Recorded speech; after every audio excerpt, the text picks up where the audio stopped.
publisher of the Daily News, and I'd like to welcome all of you here tonight, and I'd like to welcome everyone watching online to the Daily News's Galveston Mayoral candidate debate here at the Ball High School auditorium.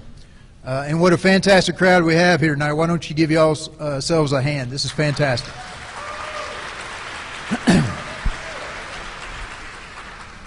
You know, the mayor's race is an important one here for the city of Galveston, and it's equally important for the voters to have the opportunity to hear from the candidates firsthand on the issues of the day. And we're very pleased and very proud at the Daily News to be able to offer you that opportunity here tonight. Now, I know you didn't come here to hear me speak, so I'm going to make this very brief, but we've got just a couple of housekeeping type items that we need to go over before we get started. First, I'd like for you to know that none of the staffers who are involved in the production of the debate or the forum tonight are able to vote in the upcoming election, whether it's our timekeeper, our moderator, even the person working the boards back here. None of them can vote in the upcoming election, so they can be completely objective. Second, all of the questions that are going to be asked here tonight were submitted from our readers and were developed from those submissions. So you had a big part in developing the questions that are going to be asked here tonight, and I want to thank you for that. Third, I'd like everyone to keep kind of the positive momentum that we've got going with this kind of turnout to continue during the forum. I'd ask you to be respectful of the candidates. I'd ask you to be respectful of each other. Remember, you know, we're doing this tonight so that you can hear from the candidates, learn more about them as you develop who you want to support on May 12th, and that can't happen if we have a lot of disruptions, okay? So I would ask everyone to conduct themselves with the type of decorum that an event like this requires, okay? Thank you for that. And last, I'd like to thank our partners in tonight's event, the Galveston Independent School District and Joe Tremonti Realty. Without them, we wouldn't have been able to pull this off. So let's give them a hand, absolutely. Now, with that being said, I'm going to turn it over to our moderator, TJ Alds, our mainland editor. He's going to introduce the candidates. He'll briefly go over the format, because we do want to keep things moving. And hopefully we'll be able to learn a little bit more about where the candidate stands on the issues tonight. So, TJ, take it away. Thank you, Patrick. Good evening, ladies and gentlemen, and welcome to Ball High School. The format will be pretty simple. Every candidate will be given a 3-minute intro. We will then ask a series of questions. Each candidate will have 90 seconds to answer each question, and then a closing comment that will last about 3 minutes. The order was drawn before the start of tonight's debate. Each candidate will get at least one time to start off with the series. As you see, as the names go across left to right, so as we go along, you will start with the first part of our questioning tonight. We'll start with Mr. Rollins, followed by Mr. Jaworski, followed by Mr. Rosen, followed by Mr. Roof. The next question will then start with the number 2 candidate on the list, Mr. Jaworski, Mr. Rosen, Mr. Roof, back to Mr. Rollins, and so forth as we go throughout the evening. And as I said, they will each get a 3-minute intro and a 3-minute closing. The questions were pre-selected thanks to reader submissions, and whittled down to 8 questions we'll be asking tonight. Hopefully we can get those. I know a lot of folks came in tonight wanting to ask them questions directly. The candidates have all agreed after the forum is over, they will make themselves available on the floor. Just so that you'll know, we have our timekeeper, John Flowers, here. He will be holding up signs that the candidates will know. They will give them a 30-second warning, a 10-second warning, and a stop sign, at which time I will also step in to say stop. We have already told the candidates when they see the 10-second warning they should be wrapping up, and at the time the stop comes we will stop that and then go on to the next candidate. So without further ado, let's introduce our candidates tonight. First up, challenger Mr. Greg Roof, Mr. Lewis Rosen,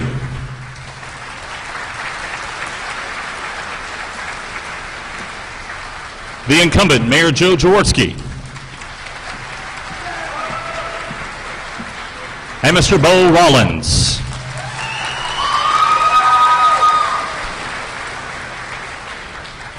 Gentlemen, go ahead and take your seats and let's get this underway.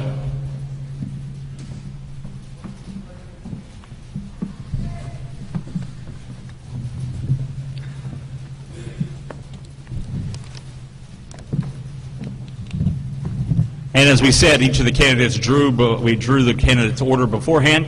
And to start off with the intros, Bo Rollins. Mr. Rollins.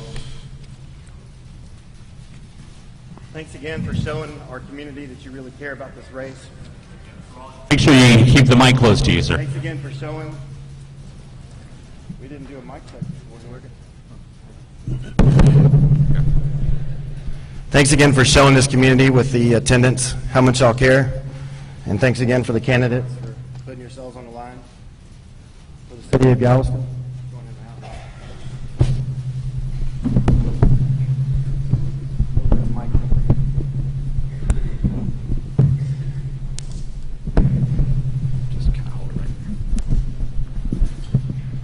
Try it again.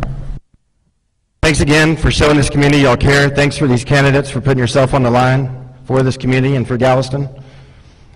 I want to say thanks to Galveston Daily News for hosting this event, and thanks to GISD. I hope this is something that begins as a habit form to show our community. We donated the auditorium and will continue to donate any facility towards that for the betterment of this community, and I'm glad to see that bridge is closing. I wanted to say first off that I'm Bo Rollins, running for Galveston mayor. I'm 41 years old, and I'm lifetime Galvestonian. Is my little girl Ava here? Ava? All right. Happy birthday.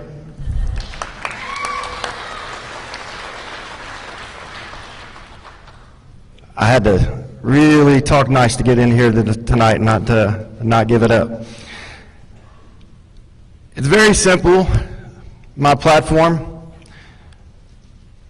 It's housing, it's jobs, and it's infrastructure.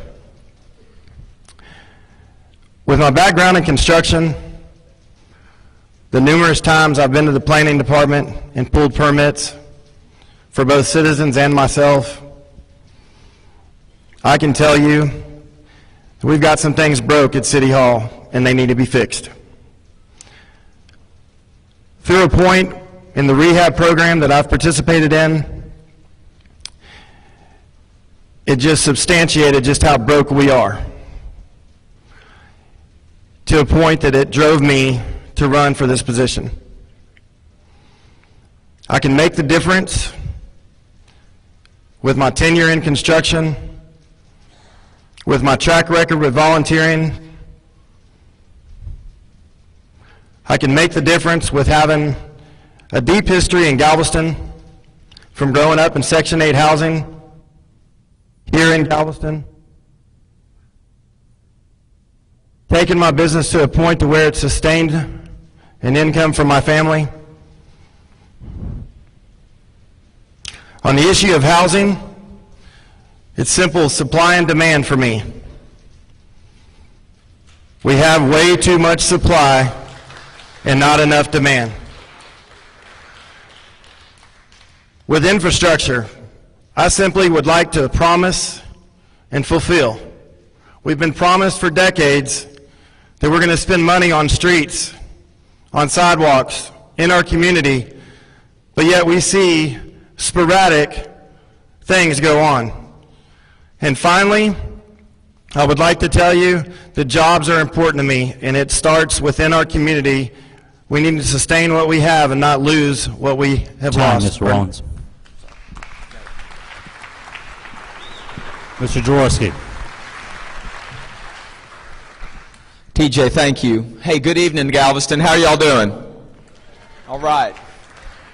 Hey, is the Ser y Hacer class here? Yeah, I see you back there. Good to see you guys.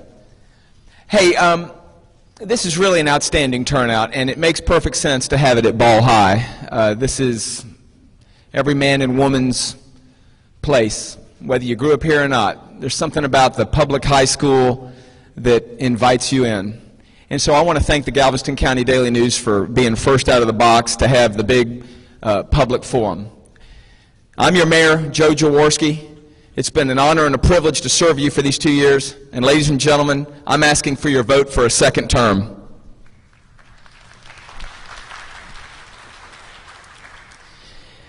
And it's not because it's been easy, but it's been really a challenge. And I said this before, it's not about doing what's easy. It's about doing what's right. And so let's talk about what's right for Galveston. It seems that for the longest time, Galvestonians have always defined themselves historically as the town that came back from the 1900 storm.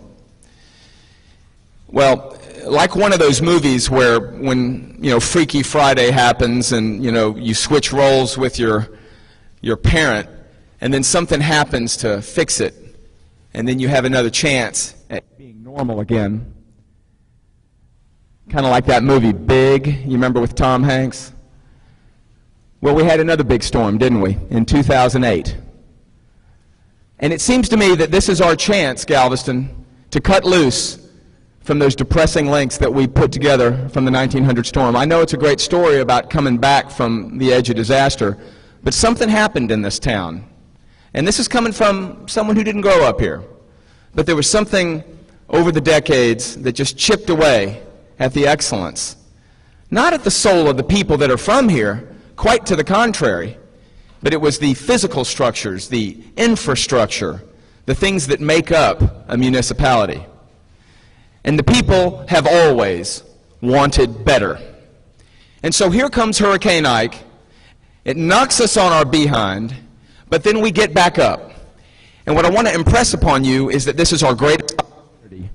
This is our greatest opportunity, ladies and gentlemen. It's our greatest opportunity to fix homes and make them resilient. It's our greatest opportunity to do concrete streets for the first time in a generation, to fix the wastewater treatment plant and the water lift station and the water pump stations, and to renew our economy. As your mayor, I have a plan to take us there, and I'm ready to talk about it. Thank you.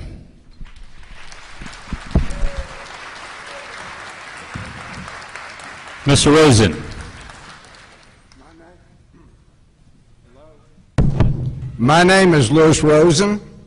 I am a retired businessman, and I've lived in Galveston for the last 47 years. I have served on the city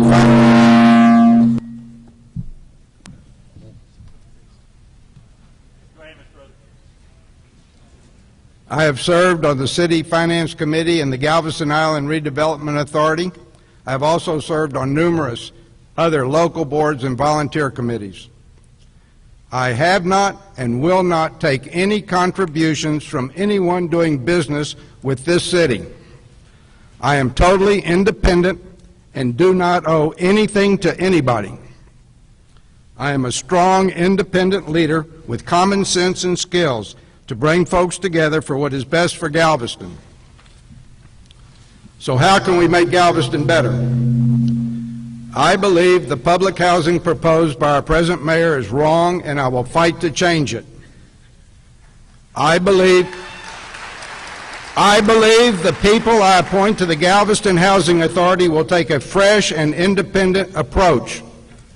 For this reason, I ask the mayor and the present Galveston Housing Authority commissioners to immediately suspend any work being done with McCormick, Barron, or Salazar, or any other mixed-income housing consultant until after the mayoral election. Suspension of this work until after the election will prevent the accumulation of any possible claims and unnecessary direct and indirect costs incurred during this period of time. I will fight the conciliation agreement. It does not meet HUD's own guidelines for fair housing. No one from Galveston even signed it. We need to improve our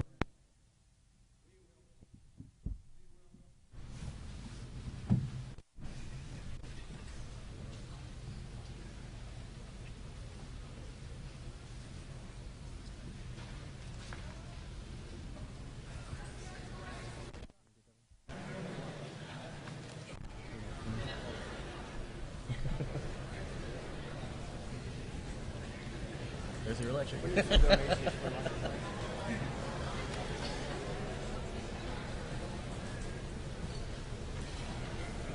used to do it before there was electricity, so.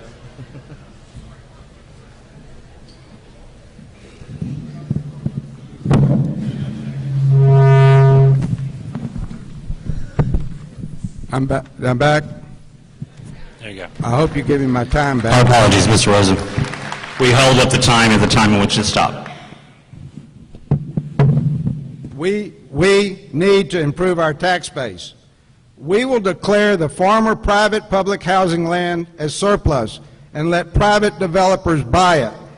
This will put the property on the tax roll, will increase city income, and will jumpstart improvements of the surrounding areas. We need to give time and attention to zoning and overlays and the permitting and planning of the city. I will also encourage the hiring of an economic development person who will help facilitate the permitting process in City Hall. I will work with the Port of Galveston so we can encourage port development without destroying the quality of life in our neighborhoods, and we can do this. I will work with City Council members to prioritize citywide infrastructure needs. There is much to be done, and I can do it.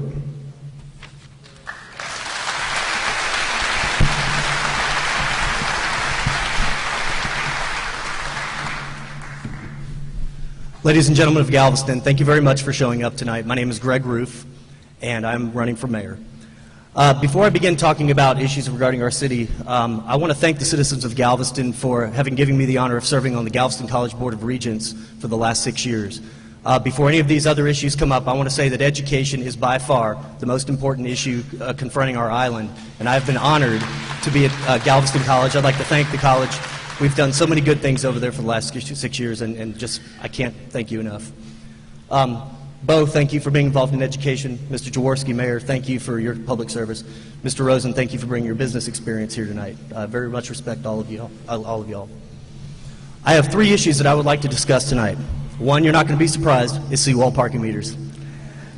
Ladies and gentlemen, for the last 50 years, this city council or city government has been trying to put parking meters on our seawall. Last year, the citizens of Galveston gave them the chance to do it when they voted for it. They've had 1 year to get a good program together, and they have not been able to do so. The program that has been submitted by the city to the General Land Office is dead on arrival, and we have got to stop that program from going through. If I am your mayor, I am not going to let that program damage our neighborhoods. The city administration has already told everyone that there will be no money available for neighborhood enforcement. We have got to stop parking meters from going on the seawall, and that's why I'm running for mayor tonight. It's bad for our neighborhoods. Second of all, housing. We all know this is going to be a big issue. I think I have a different perspective on it. I've been a professor of economics for 18 years. I teach at Alvin Community College. I teach people of all ages, all races, all walks of life. And there's one thing I can say about public housing, and that is that public housing projects and the proposal by the city will put citizens in a situation where they have no opportunity to improve their lives. Education is power. Education empowers people of all races, of all ages, of all backgrounds. And what we need to do is to have a housing voucher system that allows people to enter into the marketplace and find housing that puts them in a proximity of opportunities to get better education and to find better jobs as the market dictates, not as City Hall can socially engineer. That is not good for our city. Finally, something else that y'all are going to find important, and I'm going to be very, very vocal about these, is you all know that we have a charter amendment election that is going on with the mayor's race. There are 2 amendments that I'm asking you to actively vote against. One of them is Proposition 2 on the ballot. Proposition 2 would extend city council and mayor terms from 2 years to 3 years. We do not need to put City Hall on a longer leash. We need to have them close to the people on a shorter leash. I ask that you vote against Prop 2. Finally, Proposition 11 is a proposition that will blow the tax cap. If this passes, the city will have the ability to push your property tax level to any level that they want. We have got to fight against Proposition 11, and I hope that we will be able to have a discussion about that. Thank you all very much.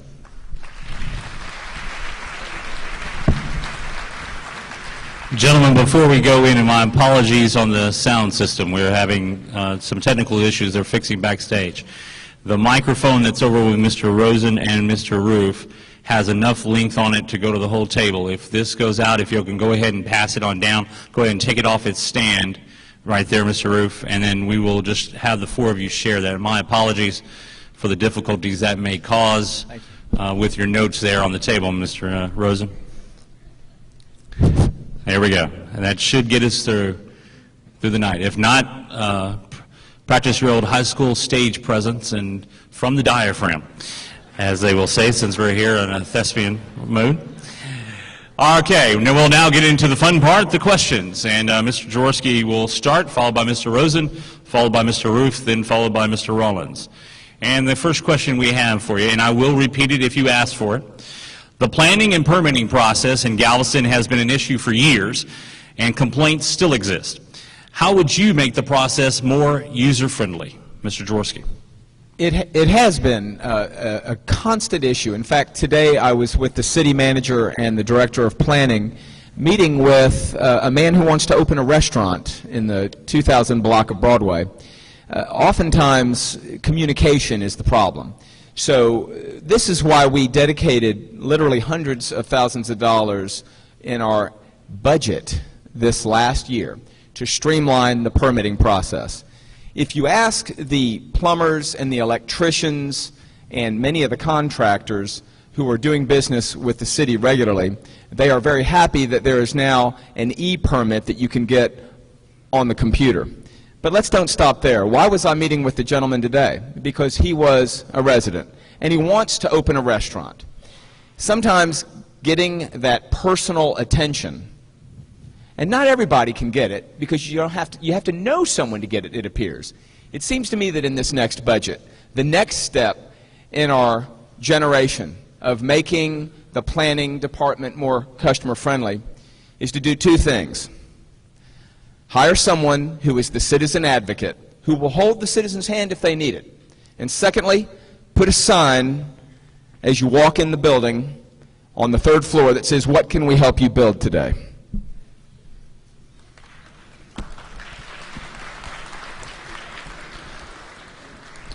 Mr. Rosen. Well, number one, the mayor cannot deal directly with any department heads. It has to go through the city manager. But I propose to take our economic development funds that we have available and hire a facilitator to greet anybody that comes into the planning department. Ask them what their needs are, walk them through the process, and when that man leaves, he will know everything he needs to know as to what he has to do, what the I's that have to be dotted and the T's that have to be crossed. And when he brings back his request for permitting, it should be passed immediately. It shouldn't be a long delay.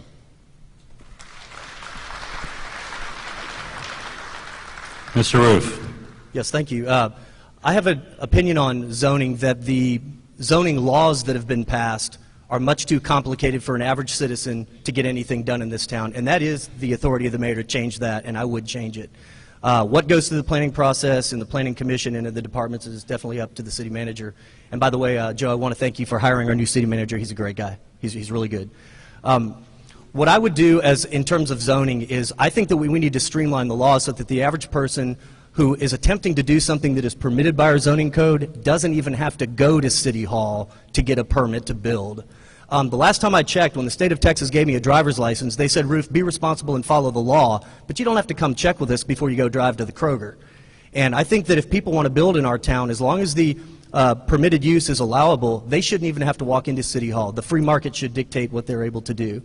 Now, in situations where we have special use permits or where we have absolutely prohibited uses, I think that it's okay to have a system where the city can check to make sure that there's responsible land use planning, especially in our historic areas, especially in our neighborhoods.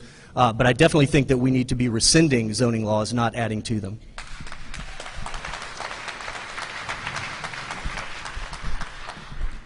Mr. Rollins. I just had 9 years ago brought 6 packets from different municipalities to the planning department to show us that our building department was broke, severely broke. 9 years later, it's still broke. I think those packets are still sitting on the shelf, and it's disgusting. I've built in 22 municipalities throughout the Houston or Harris County and Galveston County area, and this is by far the hardest in those areas to do business with. We speak about economic development. The first thing we can do is start with the building department and get out of citizens and residents and business owners' way so that they can progress this island.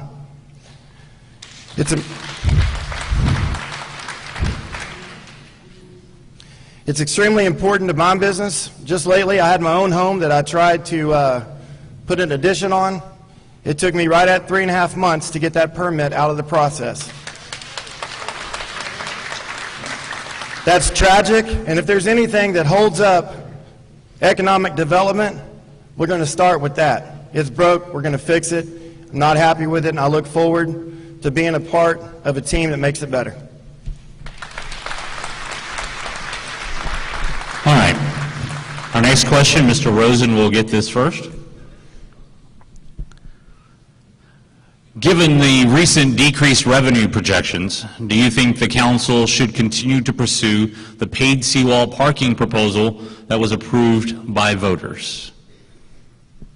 Another example of a plan without any way to complete the project. I have talked with several people that think the project is going to be finished with stickers put on your windshield, and I don't know where you buy them, if you buy them at supermarket, internet, or however. But the original plan to have people parking on the seawall and not knowing where they're going to park and have them come from Houston and not have a spot and send them to Stewart Park is just ridiculous. There was no implementation on the plan. They never had it finished, and they didn't know what they were doing.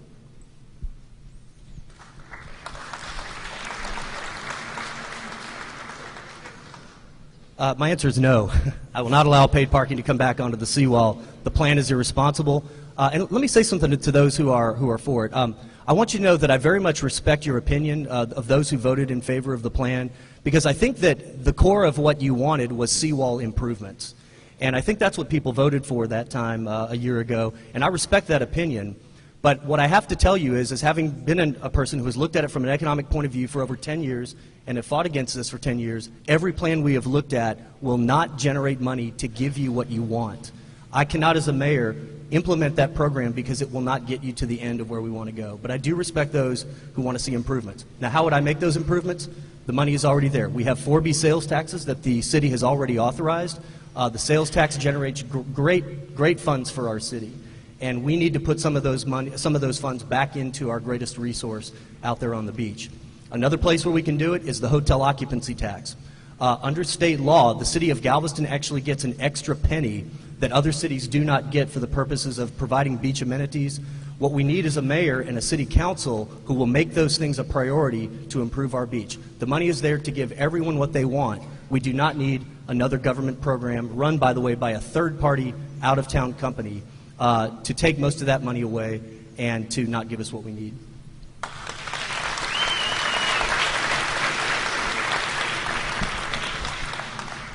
Mr. Rollins. Paid parking as it's currently proposed, I would say no.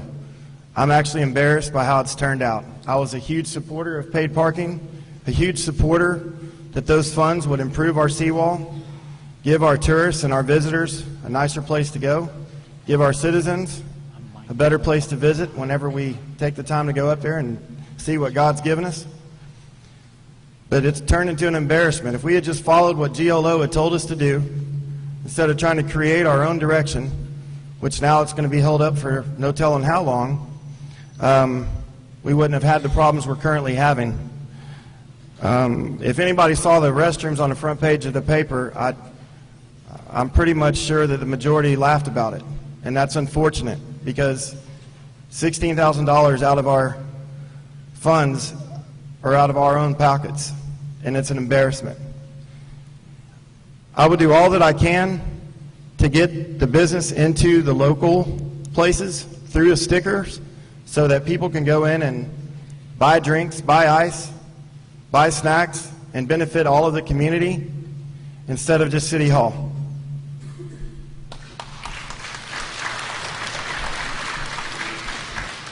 All right, it sounds like the 3 R's up here are not aware of something, and that is that the General Land Office is in charge of the state beach. And so we have to have a beach access plan before we do anything regarding the beach, whether it has to do with beach erosion or dunes or charging a fee. Remember, for a long time, we were cleaning up the state's beach because the people of the state of Texas would come to Galveston to enjoy the beach. We like that. But it just wasn't enough that they would come down and spend a little money at, you know, a convenience store or maybe a restaurant. We decided that if we wanted our beaches to look the best they could, it was fair to charge a user fee to the person that parks there. Now, the GLO has rules. They say you can't charge more than $8 a day. That's the GLO telling us that. All right? We don't get to break that law. The second thing is, the GLO says you can't use beach user fee to enforce neighborhood parking. So while I respectfully appreciate Mr. Roof pointing out that the city told people that we couldn't use money for neighborhood enforcement, remember, it's the GLO saying once you get past the north toe of Seawall Boulevard, stop spending beach user fees. Folks, we're not finished negotiating yet. We actually have one of the most outstanding contractors who's going to come down here, not put 7-year, depreciating stands right there that's going to mar the view. This is going to be state-of-the-art, and they are... Time, Mr. Jaworski.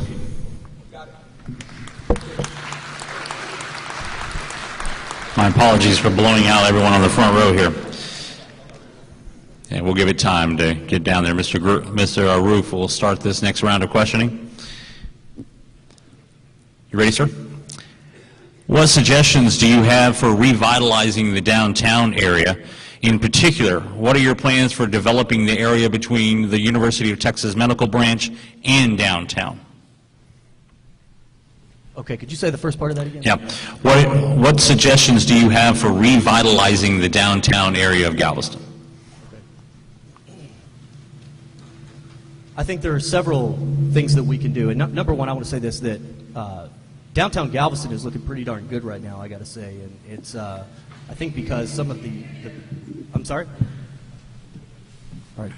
I think that downtown Galveston, frankly, over the last year has actually begun to look a lot better. I think you found a lot of businesses that have begun to move back down, especially on Post Office and on the Strand area. So I'll be honest with you, I think the best thing that can happen to downtown in terms of improving it is to make sure that we have a business environment that's conducive to people going back down there and starting businesses. So I think that's something that we can do. There are several programs available from the federal government. We have CDBG funds that have been used to improve the downtown in the past. Those can continue to be used. We have the ability to set up downtown management districts, which has been discussed over the years. I think there's actually been some pretty decent support for that, so that the citizens who own businesses down there can have extra amenities. I think that there are 4B sales taxes that can be used down there. There's actually a whole host of funding opportunities that can be used that frankly already exist that can be used down there. I think City Hall just needs to make it a priority. And just to hand it to Joe, I think that I think things have looked better downtown. I mean, while you've been there, I think things look pretty good. So.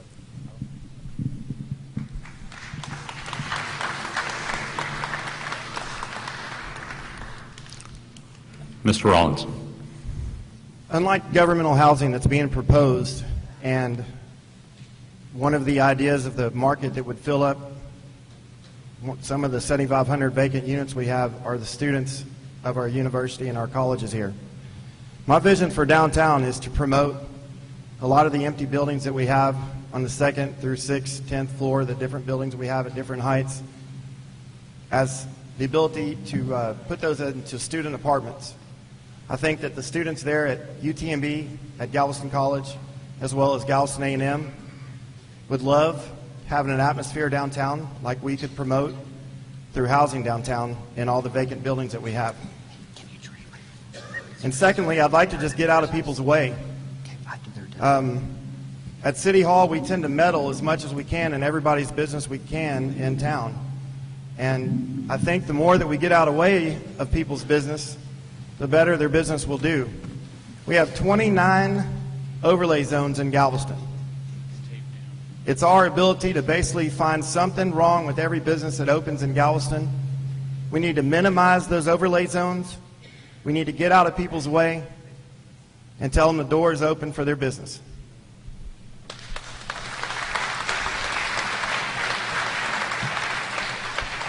Okay, so for downtown, three things come to mind immediately, and this is in the downtown rehabilitation plan that the City Council has actually adopted and put as an appendix to the comprehensive plan, but yet no funding yet. And that's because there's some people on council that are hostile to the idea of nourishing our downtown. Here are the three leading things that were in that report. One, we need to have some green spaces downtown. There is an abundance of these concrete parking lots that just radiate heat in the summer. What we need are little parks, and you can buy that land for relatively cheap, green them up, and have some water. It's something that's very pleasing. Second, we need to have feet on the street, and there's two ways to do that. This City Council has worked with the Wharves Board, and there's now going to be a downtown transit terminal that is going to append to the Moody Garage, and there's going to be a air-conditioned walkway across from the Port Cruise Terminal so that people that are coming off these vessels, and Lord knows that is one of the great successes of the city and the wharves, are going to be able to negotiate and buy and come up and down downtown. As far as the corridor goes, you know that this is HUD land, and it used to have projects on it. Ladies and gentlemen, please hear me out. There will never be projects there again. What there will be is a rehabilitated, revitalized, beautiful neighborhood with the street grid intact and men, women, and children of all income Time, brackets Mr. living Dorsey. there.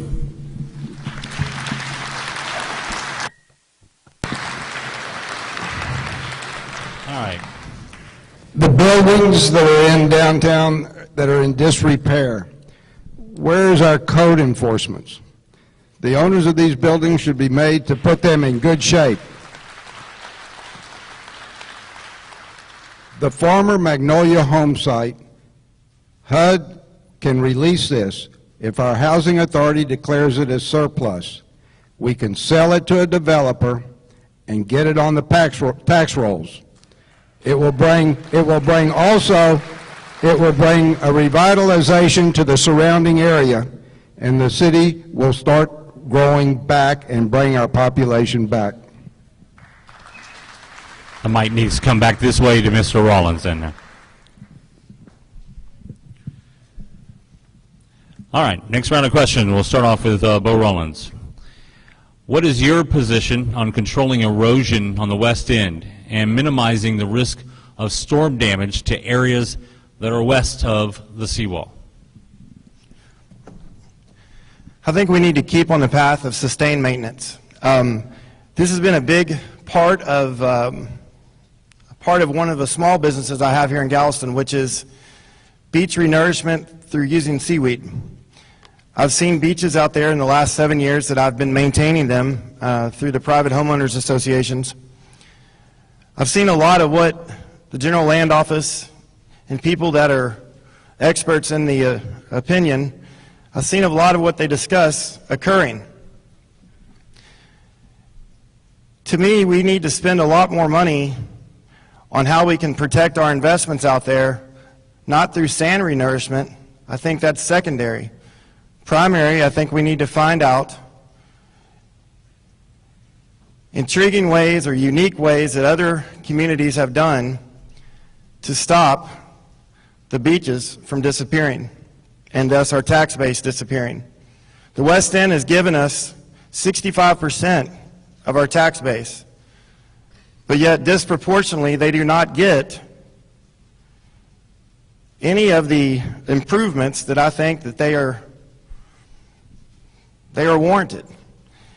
So therefore, as far as the erosion response plan, my response plan is to continue to find ways to prevent our beaches from disappearing, not by continuing to pump dollars Time, Mr. through Rollins. sand.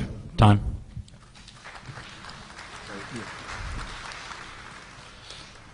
The erosion response plan is almost finished, and it's been a real masterpiece of compromise. So the folks who have stepped forward from the front row homeowners, let's call them, have put in a very concise form their concerns. They have met any number of times with the planning staff, and there has been real productive discussion back and forth, and frankly, negotiation. We have a first-class group that is helping us draft this erosion response plan. And I got to tell you, it was wrong of the City Council last summer to just not submit something. This is another aspect of our civics lesson. The General Land Office will not let us apply for sand renourishment projects unless we have an erosion response plan. The Texas legislature passed that law. That's the rule. So what we're doing is we're saying, let's build dunes. That's the best and most proven way to keep sand and beaches nourished. Now, the important thing behind that dune is how far back do you keep people from building? I'm working with the staff and the folks on the West End and people who know what they want to make sure that that is not at all an encumbrance. So the first 75 feet, that's where you have some issues. The next thing is, guys, let's get some more sand. I support the idea of taxing these vessels going to the Houston Ship Channel. That's the reason we're losing it. Mr. Rosen. Sir, please. The tax that is received from property tax on the West End is 38%.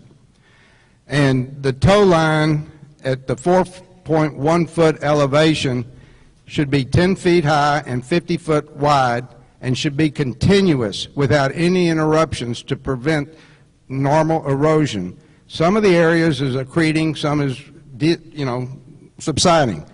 I think that the West End Property Owners Associations are working with the state and they're working with the city to try to establish a line that is going to be satisfied to all concerned. But it is very, very important that we keep as much of the West End on our tax rolls as we possibly can. Mr. Roof. All right. My answer to this, first of all, is this.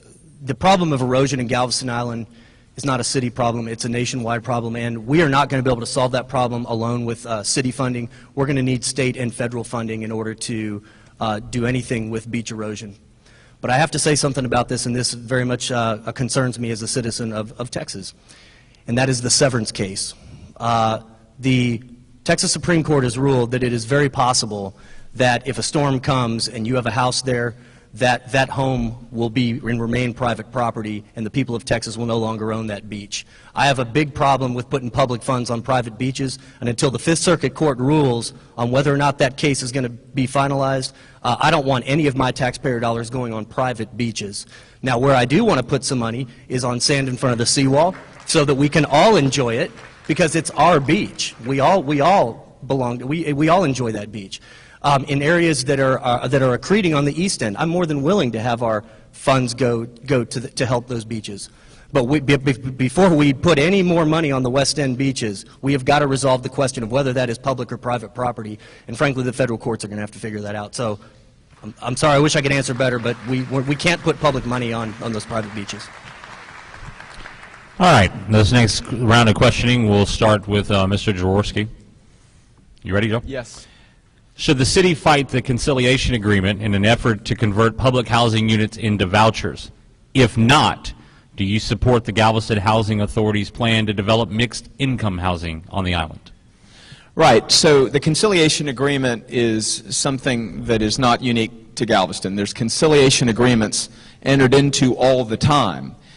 So to call it the conciliation agreement is a bit of a misnomer.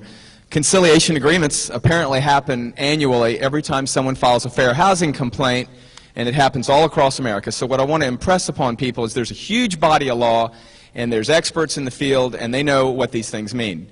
When you breach them, you get sued, typically by the Department of Justice, instituted by the people who feel like they're getting gored, and then the Department of Justice enforces it. It's not a loss that you insure. You can't get insurance to pay for the lawyers on that. And it's a highly specialized kind of law. It's not slip and fall law. These things go to Washington, D.C., they go to federal court, so you can expect anytime you really want to fight one of these things to spend $500,000 to $1 million. It would be much like fighting the redistricting laws, which actually were passed around the same time. So do I think that the city should fight the conciliation agreement? No! We can't afford that, and why would we, when actually all it says is we have local control as long as we rebuild the same number of units that pockmarked our town in projects. Well, the projects are gone. The previous mayor and the administration agreed to rebuild them. And here I find myself in a situation of recommending that we spend $1 million to fight it? Time. No. Mr. Rosen.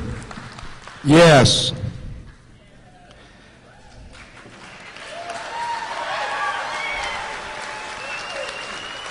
There was nobody signed this conciliation agreement from the City of Galveston or the Galveston Housing Authority.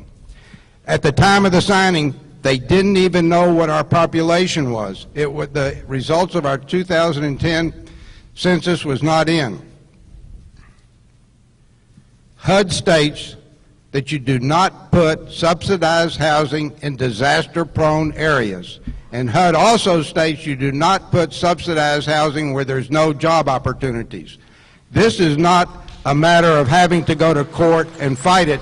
This is a matter of sitting down with a judge and telling him what has been forced down our throats, and we need to negotiate which is best for this city. And that's what we're going to do.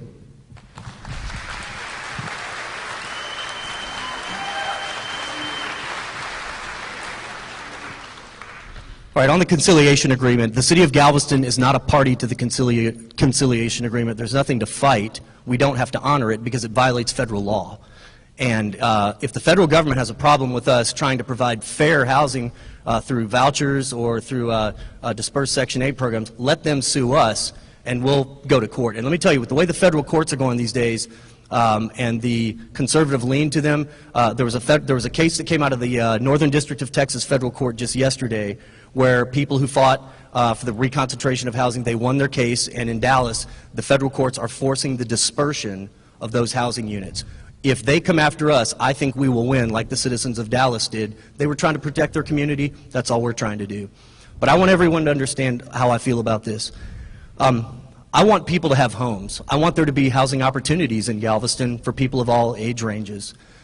As a teacher, I got to tell you, I do not see how public housing projects and forced development and putting people in those homes helps to improve anybody's lives. And I want people who live here to see opportunity. I don't want them to feel stuck here.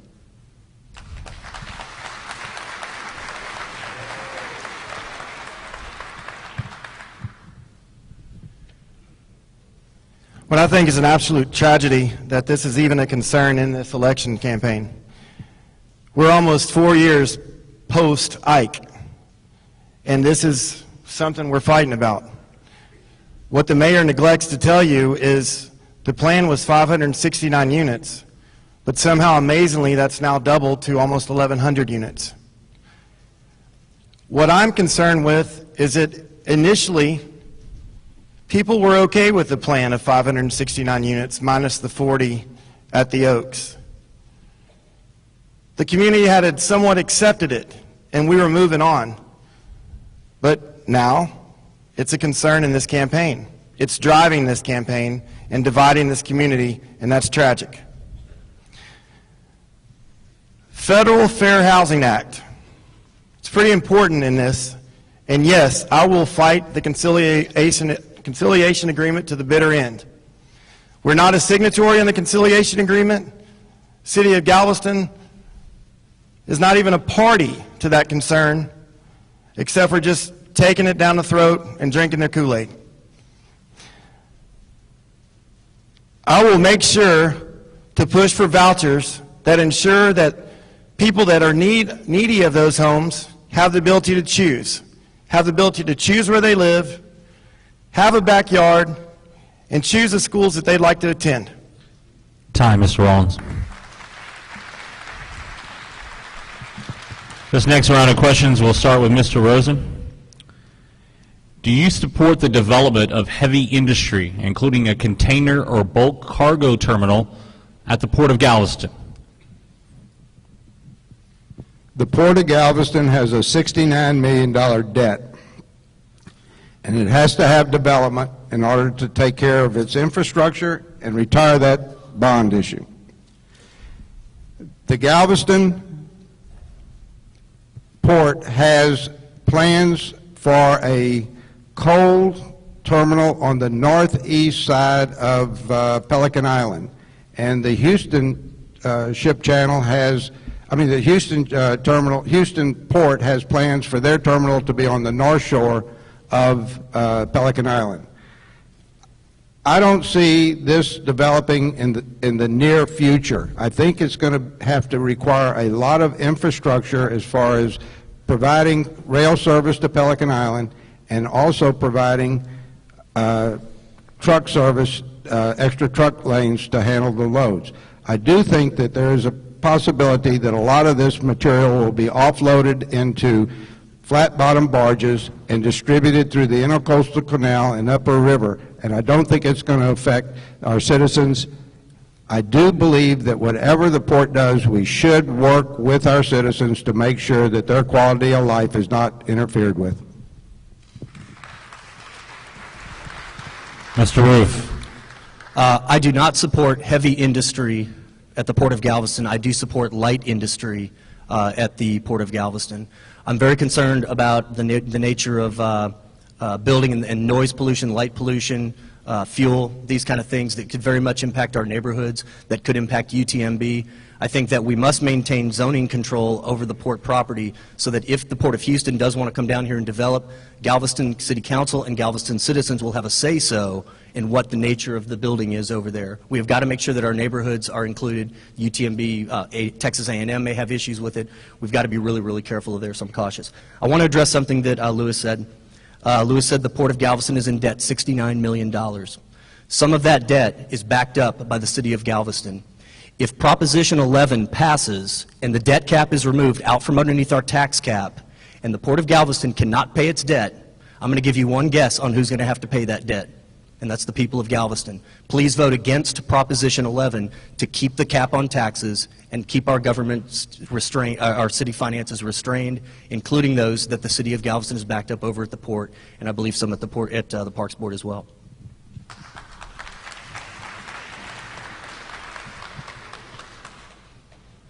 Not long ago, traveling down Harborside, I didn't have that in my memory. It was Port Industrial Boulevard.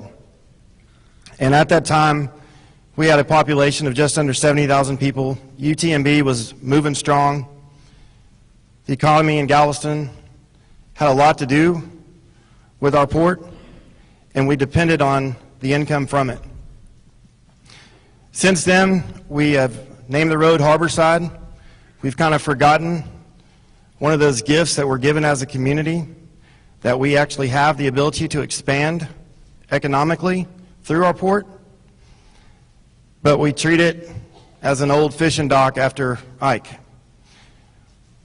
We need to make sure that we back up business that's promoted there on the industrial side. At the same time, we need to make sure that the citizens that have moved to the East End have some say-so on how it's going to affect their quality of life.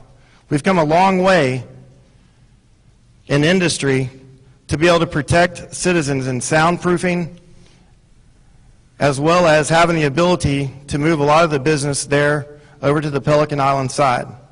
So yes, I would support it, and I'm looking forward to involving the citizens and helping us make it the best port that we can.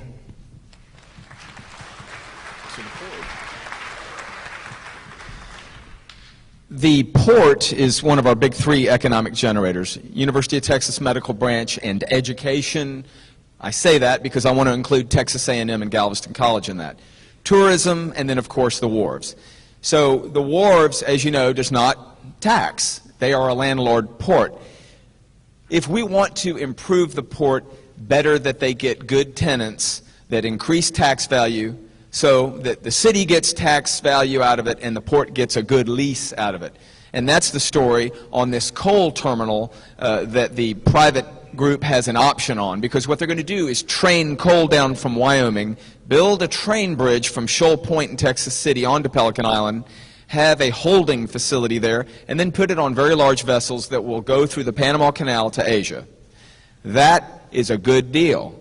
You'll hear more about it as the private investors do their due diligence. They've got an option and they're paying money on that right now. You know, when it comes to containers, That really is going to be 15 years down the line, but it does present an opportunity because these super vessels that are now going to be going through an enlarged Panama Canal really pull a deep draft. And the Port of Houston simply is not going to get the support from Congress in the near future to dredge 40 miles up the ship channel. Nevertheless, the port is doing great, and there's a whole lot of good news about that. If I had more time, I'd tell you, but did you know that they sent over 17,000 head of cattle last year?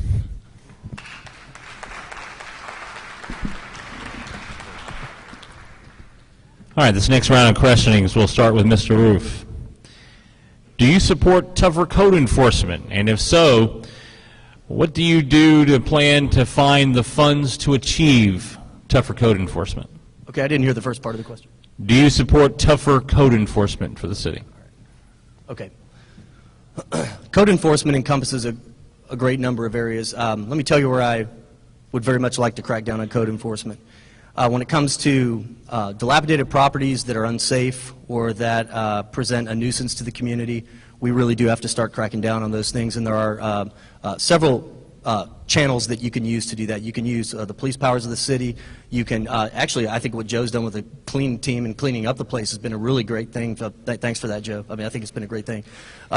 So when it comes to those kind of issues of nuisances and things like that, you know, I think that we do need to improve, do that. But I want to tell you, code enforcement and all this kind of stuff goes way further than that. And if you go off on businesses that are trying to make it, or homeowners that are trying to do simple repairs on their home, and you send out a building inspector and you start writing our citizens tickets because they didn't get a permit to repaint a fence or to fix up a broken stair on their porch, that's excessive code enforcement, and that hurts our city. That very much hurts our city. And I want to go. Thank you. I'd like to go back to this and really just say that, you know, if you're obeying the law, you should not have to talk to City Hall. If you're trying to make simple repairs to your house and do permitted things, then go to town and fix your property up. Don't come to City Hall. I want to see your house look good, and that's how I feel about it.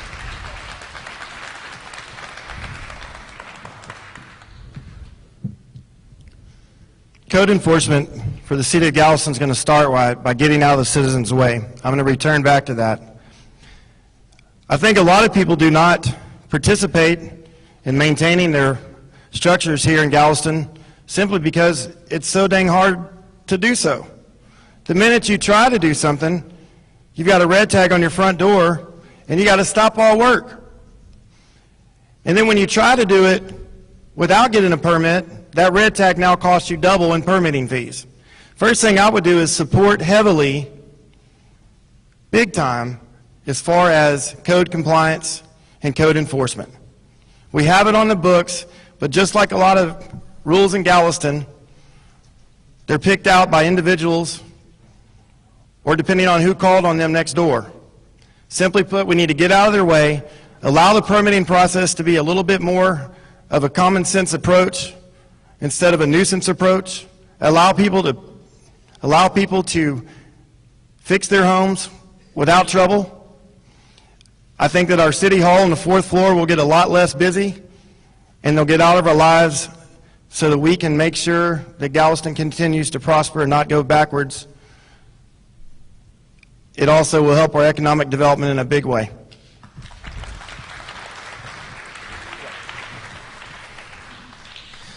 Yeah, the whole idea behind code enforcement, thank you. The whole idea behind code enforcement is that you bring up to an acceptable standard. And so when someone goes below that standard, then they get a call from the city or a note. This is a difficult thing in a town where 2/3 of the population is struggling economically.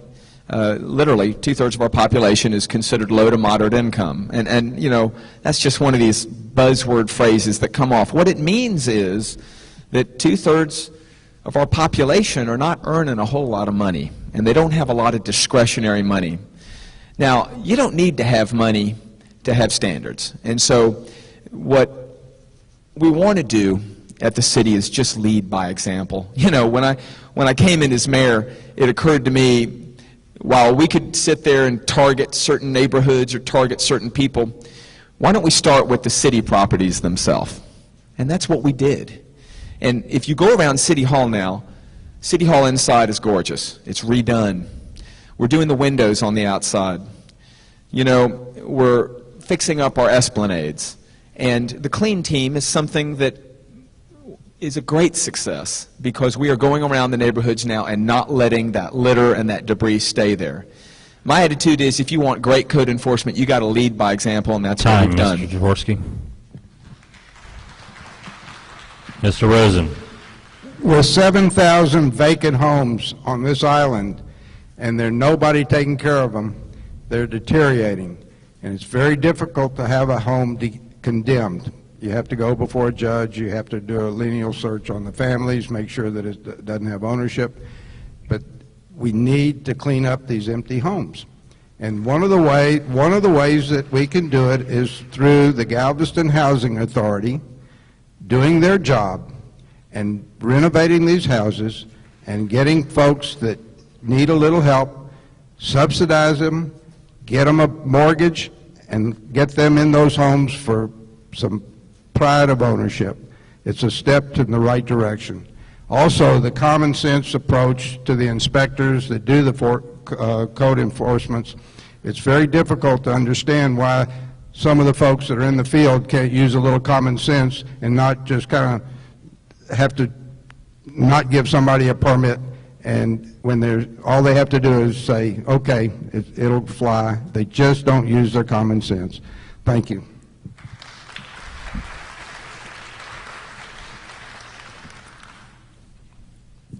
And this one, we'll start this final question with Mr. Rollins. Ready?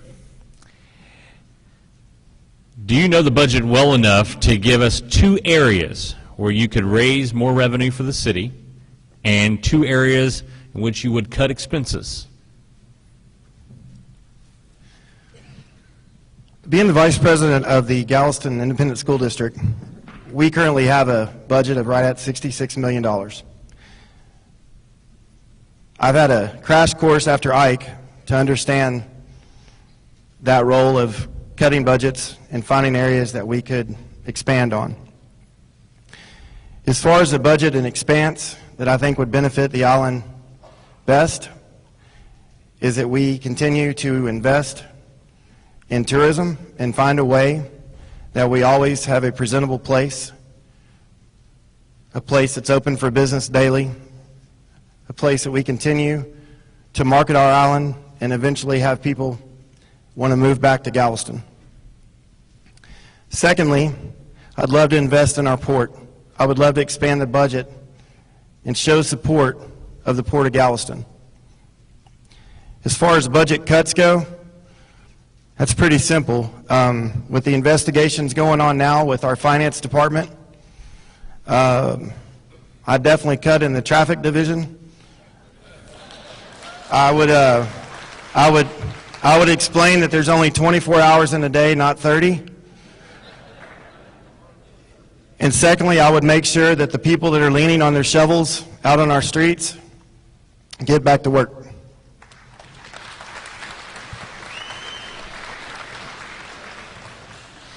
Yeah, I think that the budget is, close to $85 million a year. Half of that is done through the property tax, and the other half is through, water fees and non-taxable permits, things like that.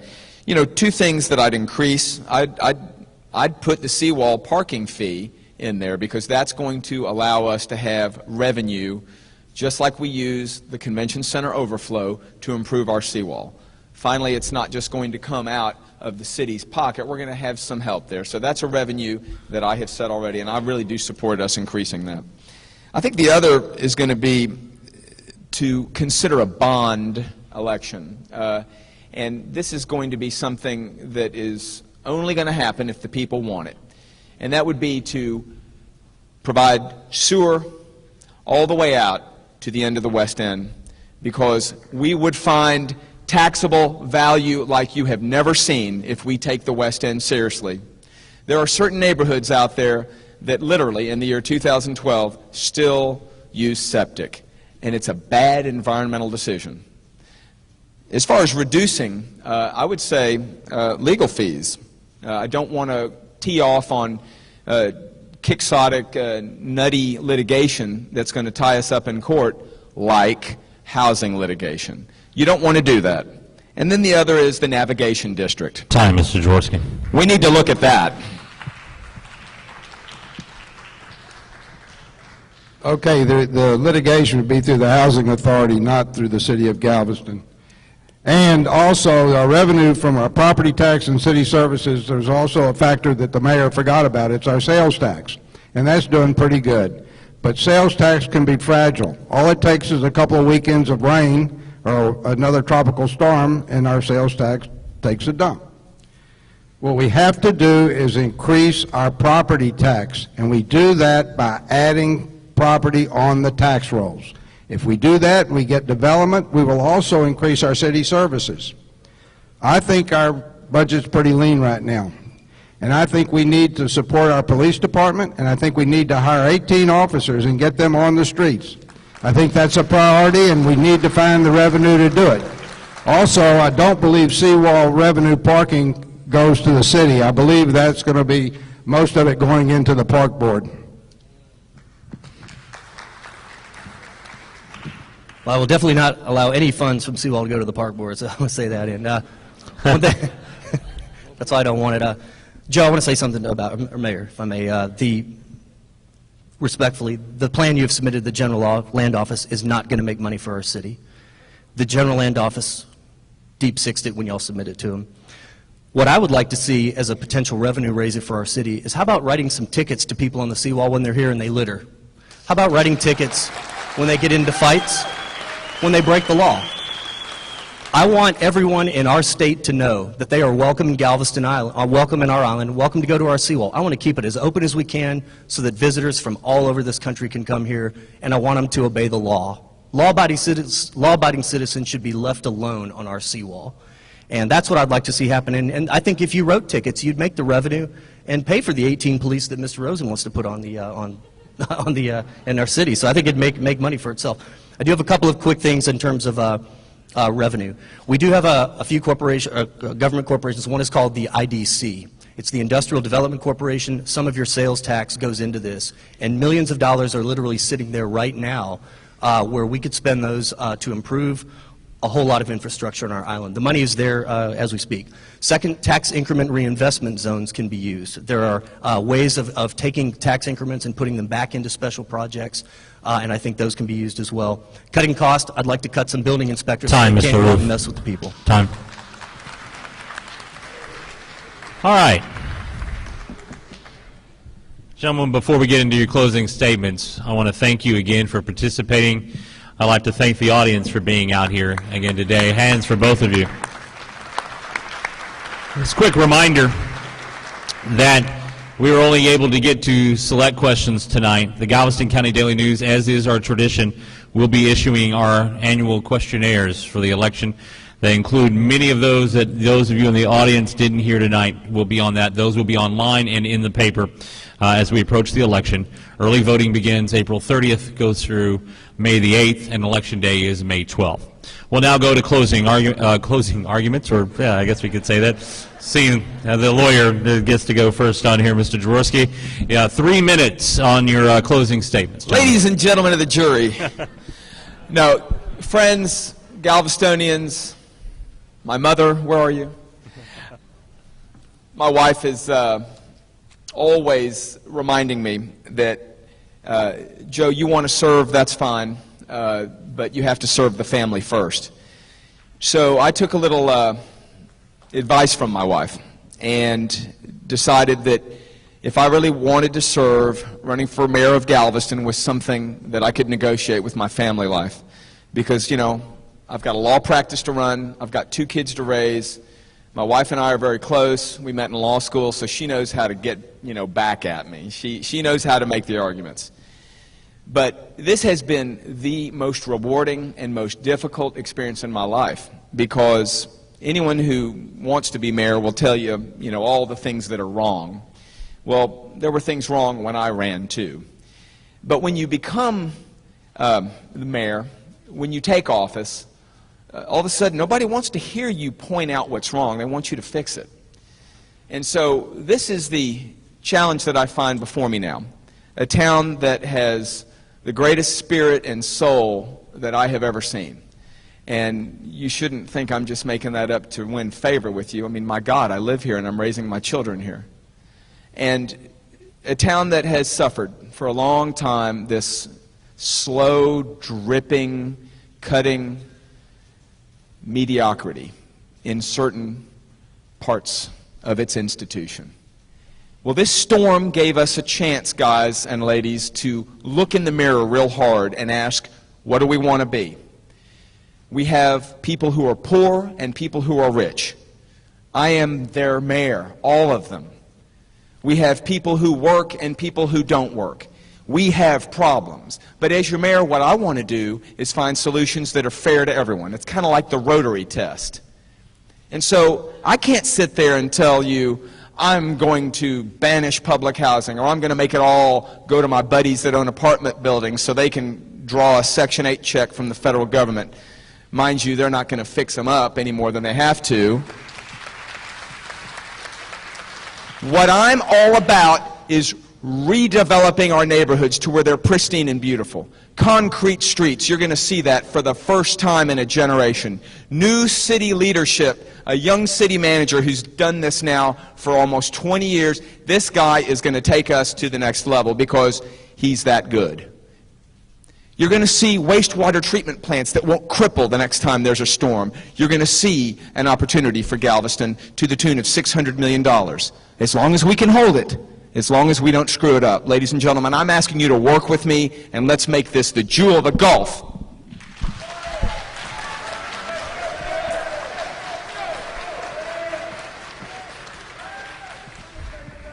I'm glad I wore my cowboy boots. As your mayor, the first thing I will do is ask all the Ladies present and gentlemen, Galveston Housing please. Authority commissioners for their resignation, and at a minimum, I will be appointing 3 of the 5 commissioners in June. I believe the people I appoint to the Galveston Housing Authority will take a fresh and independent approach to solving the housing problems of the city relating to our low-income population. I am committed to increasing our tax base. I will work with the Galveston School District in their efforts to attract more students.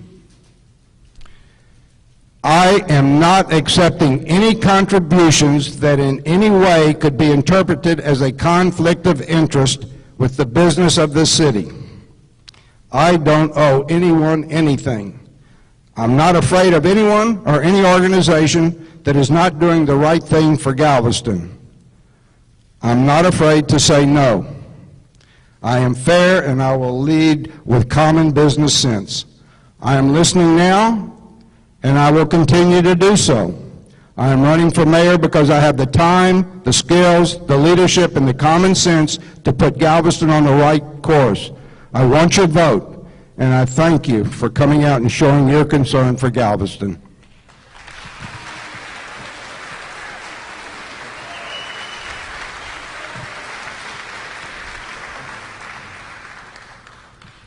Ladies and gentlemen, thank you so much for coming out and listening to us. Mayor, thank you for your public service. Bo, again, thank you for your service. Mr. Rosen, thank you for being here and bringing us your business service. I want to let y'all know the best thing that ever happened to me was becoming a teacher, and I enjoy it. I've been doing it for 18 years, and I'm going to do it. I feel like I've already got what I wanted. I look back at our mayors, and I look at Bo Caroga, and I think of some of the good things he has done. No mayor does everything right. No mayor gets everything they want. I remember how Bo Caroga was instrumental in bringing the cruise ships here. I remember how Barbara Cruz was instrumental in helping get new sand on the beach. I'd like a chance to try to do something good for my community as well, and that's why I'm running for mayor. Real quick, just a few things to wrap up. I'd ask the citizens, very importantly, to look at the charter amendments. We do not need city council members who serve 3-year terms. We need to keep them very, very close to the people so that they listen to you and they are attentive to the citizens of Galveston. I'd ask that you vote against Prop 2. I ask that you vote against Prop 11 because we do not need to blow the tax cap. No matter what any mayor does, no matter what city council does, we've got to make sure that there is restrained tax power at City Hall. So I ask that you vote against Prop 11. I'm against paid parking on the seawall. I always will be. I will fight. I will continue to fight it because it will not make our city money. And if any of you want to help fight that, I'm going to ask that you do something. Don't complain to City Hall. You need to be addressing your letters to the General Land Office and the Attorney General. It is easy to contact them by email at the GLO and at the Attorney General's office in Austin. They very much respond to you very quickly. And the plan that is presented by the City of Galveston does not follow state law, and we are lobbying against that, and I'm going to continue to do that no matter what happens. Finally, I will say this: if I become mayor, there will not be a single new public housing project built on this island, not a single new unit. It is not good for our community, and it is not good for the people who live in it. It provides them no opportunity.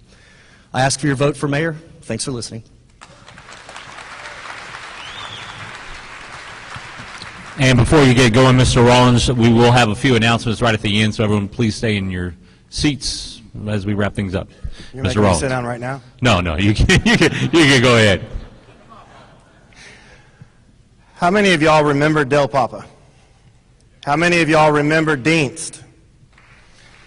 How many of y'all now know that we've lost both of them?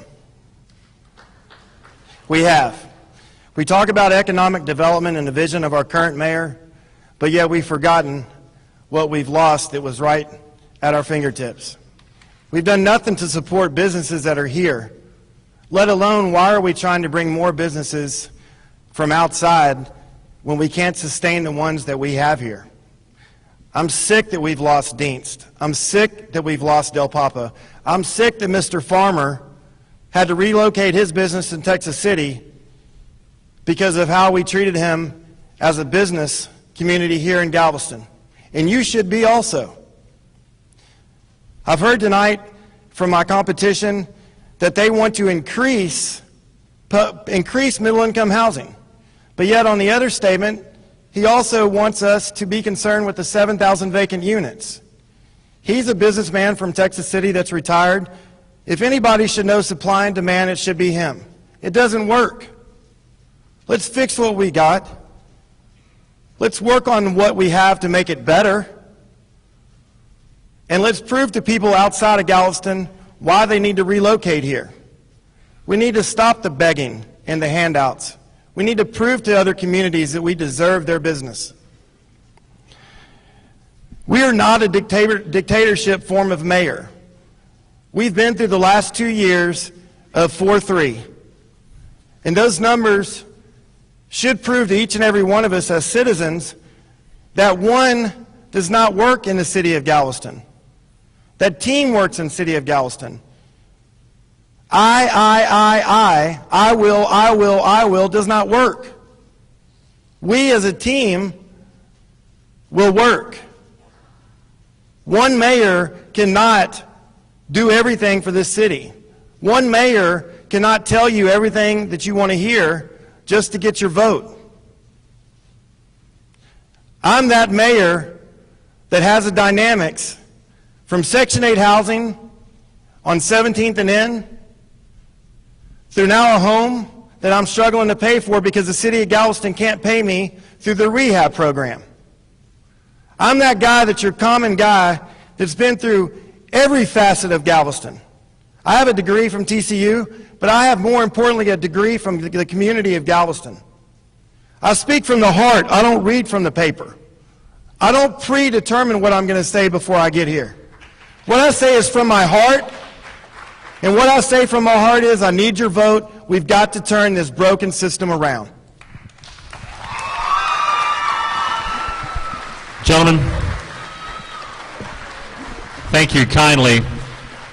Before we turn things back over to our publisher, I want to thank some folks behind the scenes tonight. And first up, Mr. Nealon, can I ask you to come forward out here on the stage? I know you've been hiding back there with your students. Mr. Nealon, the head of the theater department here at Ball High School. Well, he's not come out. He's hiding back there still from us, isn't he? Anyway, we've interrupted their UIL practice a couple of times this week for that. Thank you for that. To Greg Mefford and Tim Benkula, who's been working our live stream in the back. John Flowers, our advertising director, handling the timing. Delora Collier and Karen Knabel for getting us up, coordination. And now we turn the final statements over to our publisher, Mr. Patrick Graham. Ladies and gentlemen, we wanted to give you a lot of information tonight, but we also wanted to be respectful of your time and get you out of here in about an hour and a half, and we've accomplished both, I think. First, just want to let's thank the candidates for coming out tonight, doing such a great job.